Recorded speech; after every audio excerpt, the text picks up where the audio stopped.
It is often easier to see in face-to-face meetings, or classes or presentations when you are having an impact on the participants.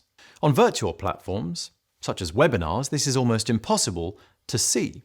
And in video calls, it may be harder to read based on them being out of real-time sync with you or not being able to fully see their facial expressions and body language. So take steps in advance of your meeting and presentation to make sure that your communication skills are aligned to create the biggest impact possible.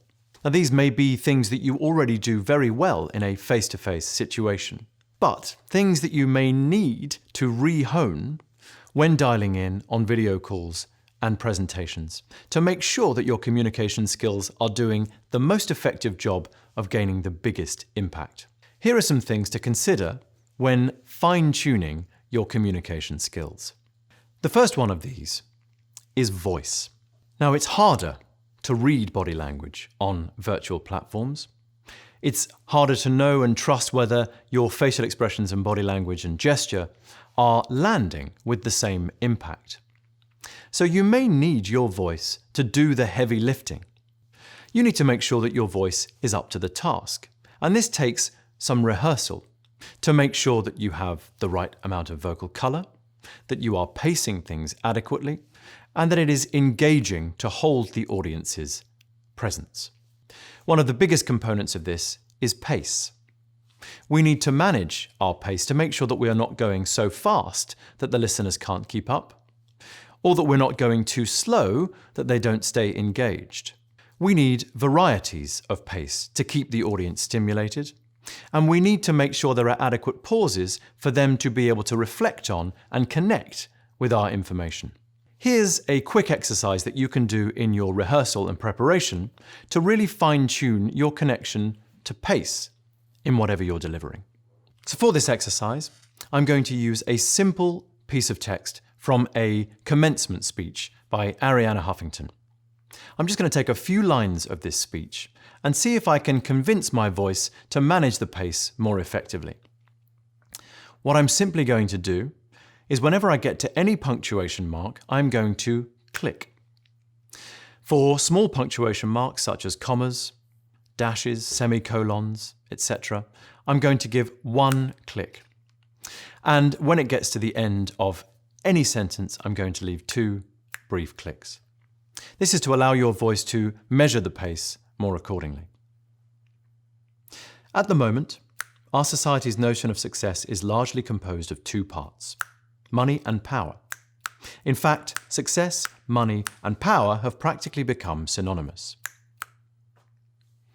Now, I could do this through the whole of this text, and by the end of it, I might have found an even flow of pace and the varieties and changes of pace within it.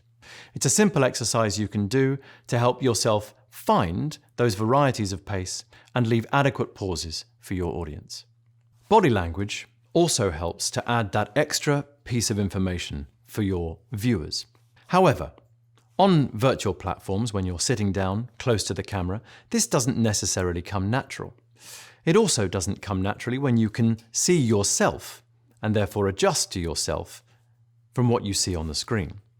So therefore, practice these gestures. And there are a number of gestures you can use.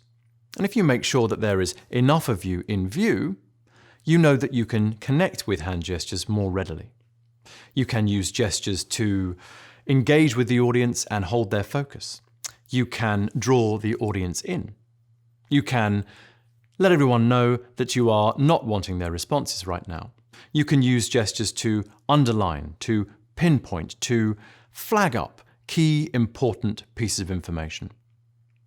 Whatever you use, make sure that you've practiced it in advance. Not rigidly, sticking to each gesture with each word, but so that you feel comfortable and natural using hand gestures when people are not right in front of you.